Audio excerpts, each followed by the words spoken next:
Petite annonce au début de cette vidéo pour vous annoncer que j'ai un Discord centré autour de l'univers des comics et pas autour de ma chaîne. Donc si ça vous intéresse, le lien est dans la description, je vous laisse avec la vidéo.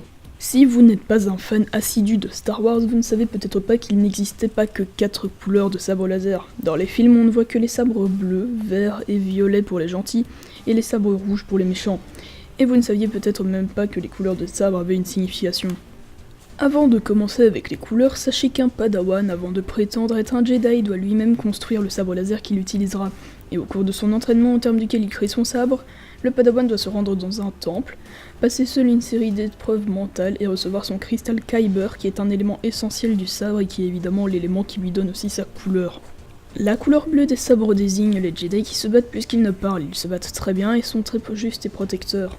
Une couleur qui représente très bien Obi-Wan par exemple.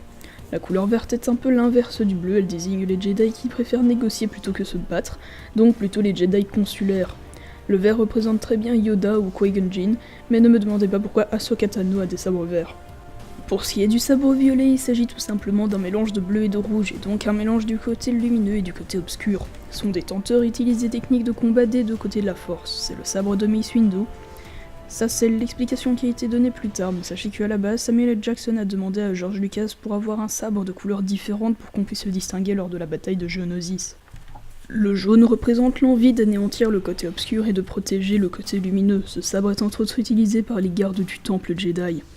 Les sabres oranges sont très semblables aux sabres jaunes, ils signifient aussi l'envie d'anéantir le côté obscur, mais comme les sabres verts, ils signifient que les détenteurs préfèrent la stratégie plutôt que le combat direct.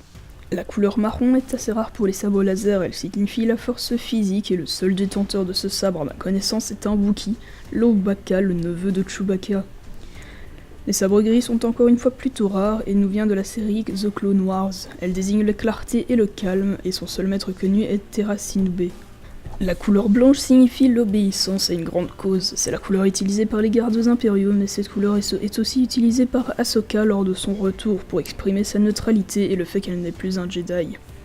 Il n'existe qu'un seul sabre noir et il n'est pas utilisé par un détenteur de la force, le noir représente la vanité, la prétention, l'égocentrisme et tout plein de choses très chouettes. Son détenteur est Previsla, le chef d'une tribu de Mandaloriens. Voilà, la vidéo est terminée, et si elle vous a plu, n'hésitez pas à vous abonner, liker, lâcher un commentaire, n'hésitez pas à faire un tour sur mon Discord, le lien est toujours dans la description. N'oubliez pas, lisez des comics, bye tout le monde.